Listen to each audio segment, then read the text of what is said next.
The NFL Scouting Combine has arrived, and we are here talking about what everybody else is talking about. That's up next on today's Locked On NFL Squad. You are talking ball with the NFL Squad. From the Chiefs to the Bills, Falcons to the 49ers, and everyone else around the NFL, it's the local experts of the Locked On Podcast Network bringing you scoops, breakdowns, and the most comprehensive preview of the upcoming weekend for hard-hitting football with our harder-hitting take. Buckle up, it's the NFL Squad. Then we have a seat for you. No hurt feelings allowed. Squad up, you're part of the NFL Squad. Welcome inside, everybody, to this week's NFL Squad episode. Sit back, grab your favorite drink, and join us as we go through everything going on during the week here in Indianapolis, Indiana, during the 2025 NFL Scouting Combine. We are all part of the Locked On Podcast Network, your team every day. And I want to bring in this week's squad: Cody Rourke of Locked On Broncos, Mike DeBate of Locked On Patriots, Spencer German of Locked On Browns, Kevin Ostreicher of Locked On Ravens. I'm going to be kind to you, Kevin, because you just went through it. So I'm going to leave you alone. Thank you. I appreciate that. I am, of course, your host of this illustrious program and the only NFC host present for this week's NFL Squad. So hopefully that doesn't come back to bite me. Are we going to gang up on them, guys? Yeah. Let's give a special shout out to Joe Marino here. Look, Bills fans, we see your comments. Do? I know. Absolutely. If Joe's not on the show, I know you guys say no Joe, no show. But Bills Mafia, you guys are a fantastic fan base. Join along. You help Joe out by watching the show, and we hope to get Joe on here in the future whenever he's ready. Well, I do want to tell everybody I have DM'd Joe Marino on Twitter. I have asked him to come through for this NFL Squad episode. So he may be coming through this very episode a little bit later. You know what? We won't boo him because if he does, it'll be the first time. And of course, we want Bills Mafia to be happy. So perhaps Joe Marino coming through for today's Locked On NFL Squad episode. Let's see how many Bills fans believe me and stick around for a little while. Let's talk about the top prospects here in Indianapolis. Abdul Carter, number one pick, potentially. Tennessee Titans have to make that decision or trade out and let somebody else make that decision. But he believes that he should be the number one pick in this year's NFL draft. Of course, he's not going to be the first prospect that ever said that. Certainly won't be the last prospect to ever say that. But there is some legitimacy to him claiming that status. I want to ask you, gentlemen, and we'll just start right here next to me, Cody Rourke, Locked On Broncos. What do you think about Abdul Carter stating that he should be the number one pick in this year's draft? Well, I mean, when you look at him, and we had Keith on from Locked On NFL Draft last week, who said that pound for pound, he believes that Abdul Carter is probably the best overall prospect in this year's draft cycle. And I think when you look at what he can do, he's got a legit case. But I think so much of this depends on where is the lean here when it comes to offense versus defense. I mean, obviously, there's a lot of skill players in this year's NFL draft. We talked about the quarterback position this year. Are you really sold on Cam Ward or Shedeur Sanders being, quarterback's going to move the needle for your franchise? I know there's a lot of debate about that. When I look at Abdul Carter, I mean, with the Tennessee Titans, with the Harold Landry trade request stuff coming through and then looking at offsetting him, now I look at, a guy like Abdul Carter saying, okay, yeah, he can be the first overall pick if Tennessee stands pat there. He's a terrific, versatile player. And man, I think you're always looking for these guys that can maybe transcend your defense. And there's only been a handful of them. And there's still, I think, a handful of guys in the league that you put them on one team. Like, let's talk about Spencer's guy, for example, Myles Garrett. That defense in Cleveland is drastically different when he's on the field versus when he's off. And, hopefully they don't have to experience that. I know Myles wants to be out of there, but that's been the case. And Kevin, we've talked about on Locked On Ravens here on the NFL Squad show that if they can add a pass rusher, a legitimate guy there, then that defense is going to be the next level. That's going to help them get further in the playoffs. Abdul Carter is that type of guy for whoever lands him.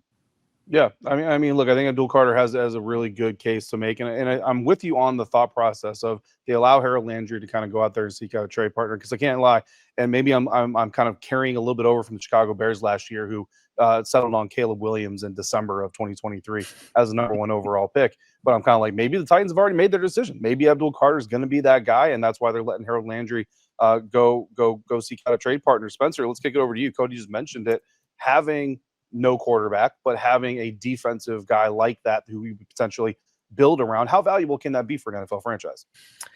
Yeah, I mean, I think it's super valuable. It was interesting, part of the Abdul Carter press conference today, he was asked about, everyone talks about a franchise quarterback, but what about a franchise pass rusher? And this idea that, even that position on the defensive side of the ball sort of is what a quarterback is to an offense, a defensive end, an elite pass rusher can be to a defense. I do think there's some truth in that. I still think like and I think the Browns are an example of this. The chasm between what having an elite quarterback gives you and having an elite pass rusher gives you, I think is still pretty wide, because you can have that elite pass rusher and he might be worth like, 1 or 2 wins for you, but a quarterback it changes the game. Like, I mean, David, your team is the living testament of that. Like, you get the right quarterback and all of a sudden the Commanders go from, picking number 2 overall to NFC Championship game. So like I still think that has to be the target, but I do think like the next tier down from finding that elite quarterback is finding that elite pass rusher that can wreak havoc. And if you have that, you know what it means for your defense. It just creates so many different opportunities for your offense to get the ball back, get the ball back to your quarterback. So yeah, there's definitely some truth to that. And I do think Abdul Carter feels like he fits that billing. And I love the confidence from him coming out and saying, I think I'm the number one guy in this class.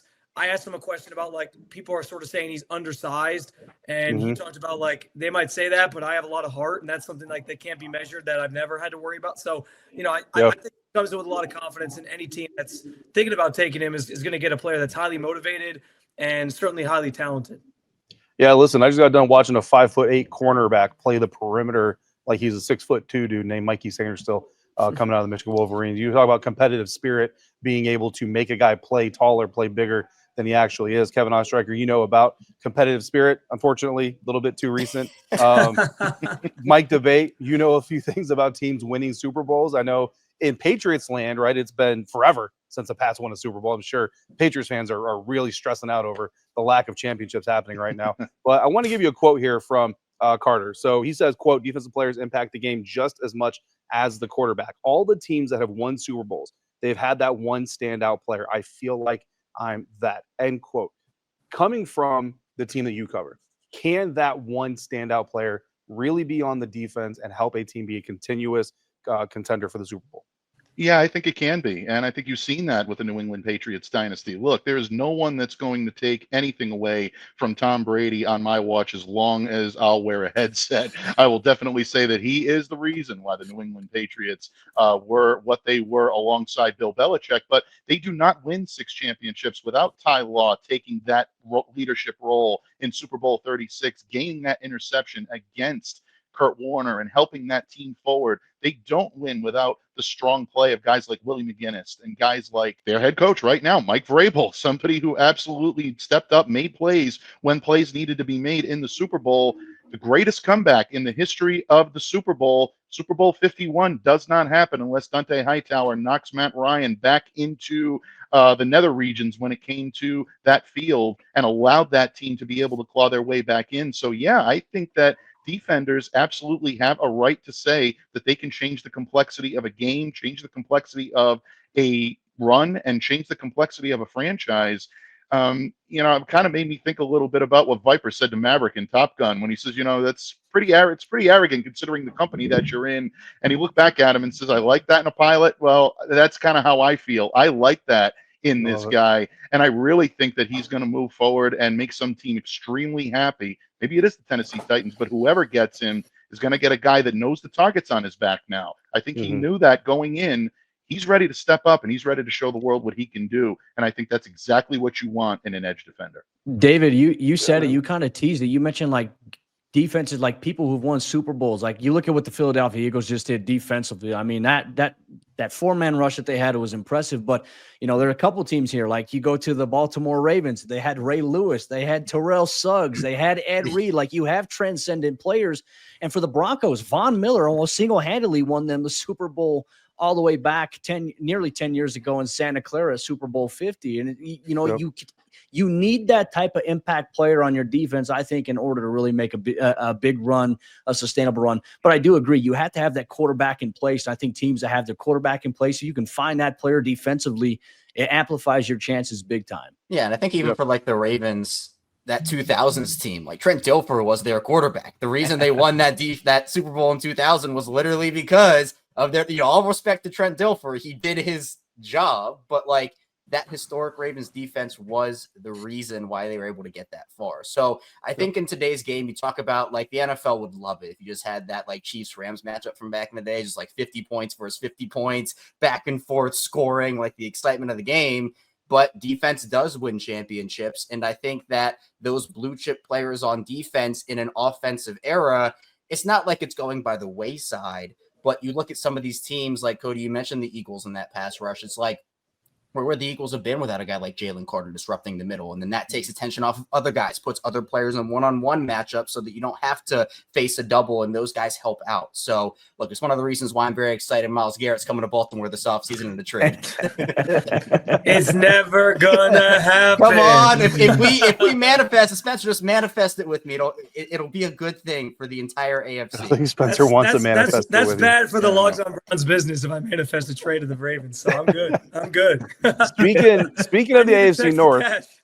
yeah, absolutely. Speaking of the AFC North, we got a good conversation to have coming up next. The Bengals want to make Jamar Chase the highest paid non-quarterback in the National Football League. We got two gentlemen who can tell us whether or not he is deserving. And I'm going to see if my text to Joe Marino has gone through yet. We'll see if Locked On Bills host Joe Marino comes through on our episode of Locked On NFL Squad, part of the Locked On Podcast Network, your team every day.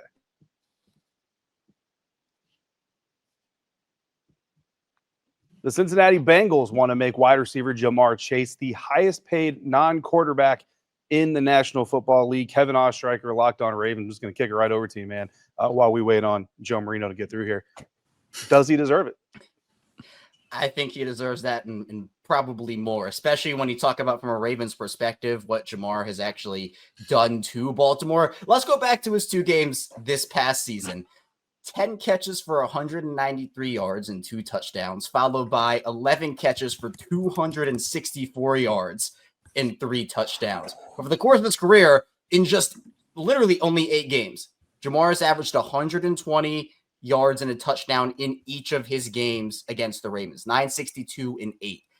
He is not the only reason that offense is as good as it is, but man, if you take Jamar Chase off that team, that offense, the ceiling just plummets, and the floor, I think, honestly plummets as well. Because even when you talk about the T. Higgins situation, I know we talked about that a little bit last week.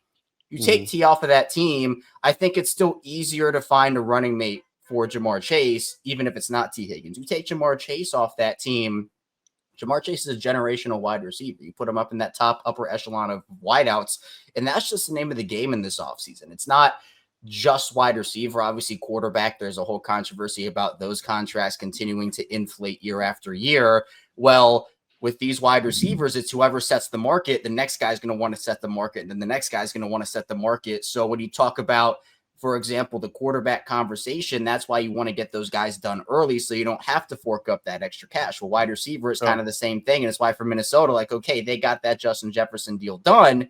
Now they don't have to worry about if Jamar Chase signs. Well, what is Justin Jefferson's deal going to look like now? So, yeah, in my opinion, Jamar absolutely deserves it. It's unfortunate for the Ravens if that does end up going through because it means they have to go face him twice a year for the foreseeable future. But if you're just talking about the player, he's a heck of a player. Yeah, listen, some 4-letter networks out there like to have their panel shows just intentionally contradict each other for the sake of creating drama. So Spencer German, look, I don't want to put you in the corner here, man, but is there a reason that Jamar Chase shouldn't be the highest paid non-quarterback in the NFL? So what I'll give you is like I kind of think about this like backwards, where it's like, okay, if I'm not making Jamar Chase the highest paid non-quarterback, who is the player that you're giving that money to? I guess there's a case to be made, like if you were to go on the defensive side of the ball, like, Myles Garrett's due for a contract extension. The Browns might actually try to make him the highest paid non-quarterback in the NFL just to convince him to stay. So we'll see what that sort of shakes out like. But there's not a lot of reason to think that Jamar Chase isn't worthy of that type of contract. The bigger question has kind of been like, how are the Bengals going to fork over the money to all these players? Joe Burrow's been really holding their feet to the fire on that, obviously. So I'm kind of fascinated to see how it all plays out once they do pay Jamar Chase, because they're going to prioritize him first and foremost. And as far as like, what's funny is like Kevin brings up the numbers against the Ravens. His numbers against the Browns are more like modest. I think he's got like over 400 yards. He only has like 62% of he's caught like 62% of his passes. He only has 3 touchdowns. In terms of like the teams in the division, that's been like his team he's done the worst against. So I haven't been quite as scarred by Jamar Chase. But I understand like the rest of the season, what he's doing, what he's putting up.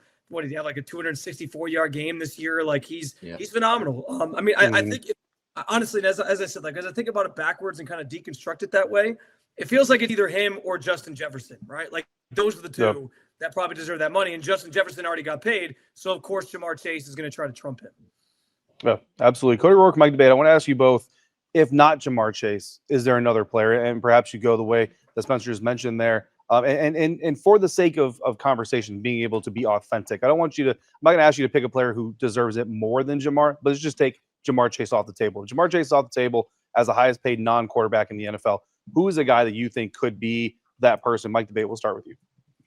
Well, first of all, wait, you guys have receivers? You guys have wide receivers? It's been so long since I've had to really delve into this subject here in New England. No, I kid you not, folks. Look, bottom line, when you look at someone like Jamar and what he brings to the table, I think Spencer, Kevin, you guys have made an amazing case for the reasons why he should be. And I'm in that camp. I do believe that if you're going to make someone that next, level next to the quarterback, then it probably should be someone like Jamar, who has such an impact on Joe Burrow and that Cincinnati offense as a whole. But if you look at the way the league is structured right now, I know it's an offensive league. I know a lot of people are looking at the reemergence of the running back, and you're looking at maybe maybe tight ends becoming maybe a little bit more involved because of the Kelsey renaissance and whatnot. I still go back to what I said in the previous segment about defenders. If you have an edge defender or a corner that is someone that changes the complexity of your team, and that's the identity of your team, that could be where you go to put out the big time contract and give that player an opportunity to be the highest paid.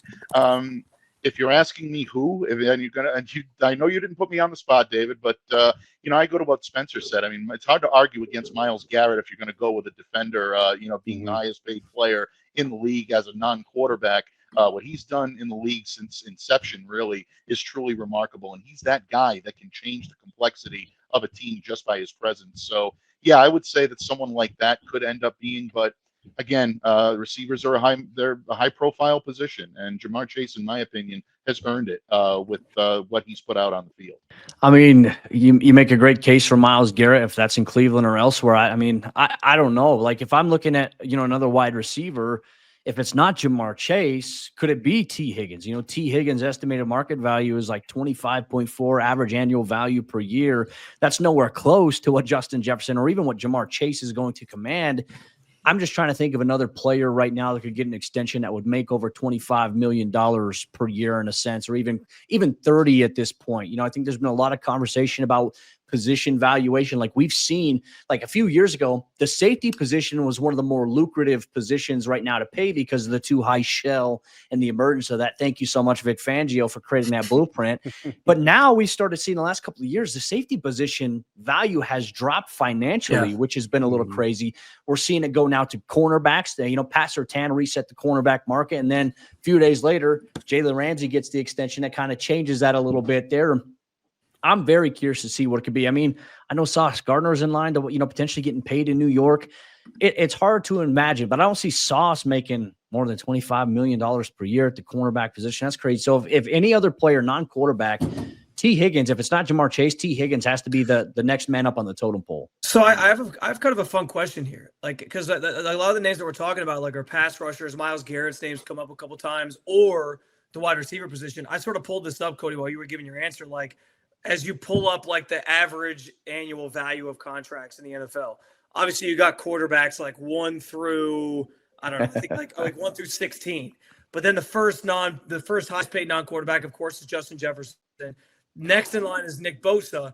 And then it's like CeeDee Lamb sprinkled in there. AJ Brown is in there. Chris Jones is in there. But there's a bunch of wide receivers after that, like Amon-Ra St. Brown, Brandon Ayuk, Tyreek Hill, Jalen Waddle. Brian Burns sort of comes into the picture here. So I guess like my question is like, as we talk about what player maybe deserves to be the highest paid non-quarterback, which of those does deserve the money? Should it be wide receiver or should it be pass rusher? Because we just spent like the whole first segment we spent talking about how those pass rushers can change the game and like how long is it going to take for maybe one to surpass the other? Because right now it seems like wide receivers get the money, but should it actually be the elite pass rushers that get the money?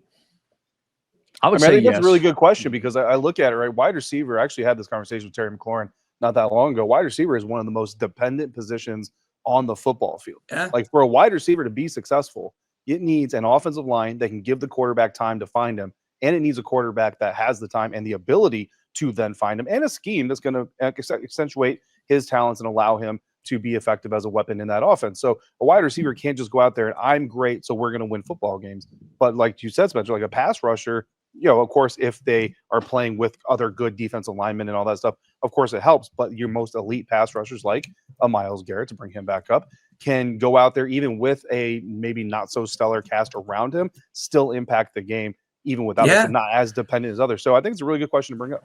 Well, and real quick off of that, David, because I'll just say, like, Myles, even in games where he's getting like double teamed, there's people at this point, teams have thrown every possible thing they can at Myles Garrett. And so, yeah, there's games where he's quiet and Browns fans, they'll jump in my mentions and be like, where the hell's Myles Garrett? Why isn't he doing anything? But like the answer to that question is like, even though he's not maybe getting the sacks or the pressures or whatever, he still is impacting the game in a major way just on his own because he's out there on the field and he commands so much attention that opens up opportunities for other people. So yeah, to your point, like, and receivers do that a little bit because if you have a good receiver, defenses are going to scheme for that guy. But I just think, like, as I think about a team going through a game plan, if you have an elite pass rusher, that is like the thing they are scheming against the entire week. Same way you would do that with a quarterback on the offensive side. So I don't know. I agree. I think it's kind of an interesting question. Yeah, I think it's certainly something to look at moving forward into the future. Something I would certainly love to know what Locked On Bills host Joe Marino thinks about. So we'll see if we can get him in here and share his thoughts on that. But first, coming up next, we're going to talk about some topics that are hot here in Indianapolis. The Tush Push, the obsession about the Philadelphia Eagles tush is hot and roaring like a blazing fire. I didn't know where I was going there. And we also got some player updates for Matthew Stafford, Harold Landry, and Jonathan Allen, all coming up next on this week's NFL Squad, part of the Locked On Podcast Network, your team every day.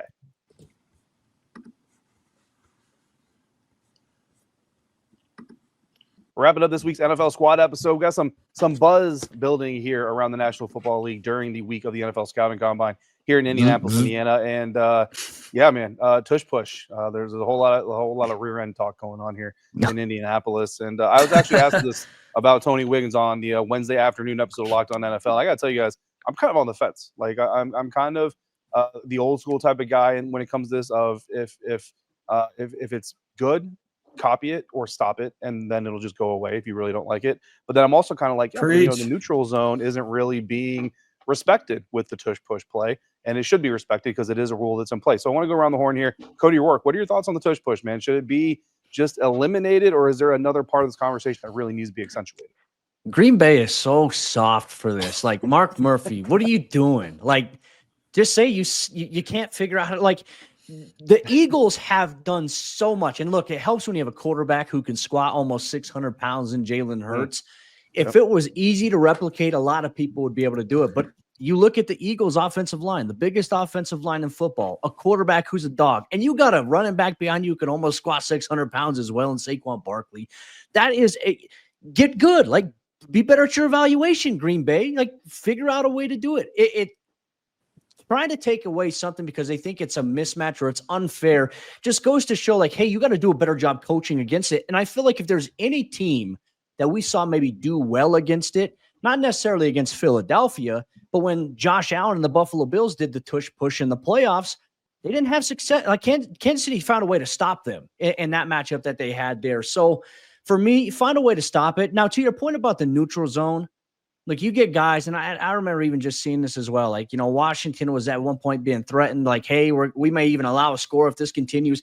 You're trying to stop it. Like, that's just the Commanders' defense saying, hey, we're struggling for our life here. We're just trying to get a stop. We're trying to time it. I have no issues with that. But just to ban it completely because nobody can figure out how to stop it, it's stupid. It's stupid and it's soft. Yeah. No, I hear you, man. I mean, look, it's a play that in its essence fits every rule that the NFL has right now. And it's not a safety issue, or there's no safety concerns, at least. I mean, there might be a safety concern of lining Chris Jones up sideways and letting him get dome rocked by an offensive line. I don't know how smart that decision was, but I agree with you. There's three player updates that we want to talk about before we get out of here this week, gentlemen. I'm going to go to you, Spencer, and listen. I say this as I cover the Washington Commanders. So when I talk about you being familiar with rotating quarterback situations, believe me, I understand the pain here. Matthew Stafford is probably going to be on the move. Sean McVay did not necessarily do anything to try to put out those flames. He happened to run into one Tom Brady on the ski slopes of Montana, because that's a crowded group, and who doesn't run into each other out there. Where do you think Matthew Stafford's best location is? Where do you think maybe he ends up by the time this whole story is over? So I mean, best location. I think like the Giants probably make some sense. I'm trying to think if there was another team I had, but I can't remember off the top of my head who I was thinking of earlier that I had talked about. But I do think the Browns would make some sense in terms of more so from Cleveland's perspective than Matthew Stafford's, because if the Browns are looking for like a quick fix at quarterback, and I've said this on my show on Locked On Browns, like he's the number one option for me if he's available. Like, talk about a guy who can like come in, help you win immediately, like the Browns want to try to do. Maybe convince it, maybe can sort of like mend fences with Myles Garrett. Like, hey, we got this guy, Super Bowl champion, playing at a high level still, even though he's in his late 30s. What do you think about this? It keeps them competitive, but he can also sort of serve in that bridge role. Like, it still forces you to, okay, we got to find a quarterback. We have to address this because we can't bank on Matt Stafford for being our franchise guy for like 10 years. So, I mean, like the Browns would make some sense, but I don't know that he would really want to come to Cleveland. I mean, if you think about just like his journey in general, like goes from Detroit where he's beloved and then ends up in LA, and it seems like his family really likes it out there and a different change of scenery, and wins the Super Bowl.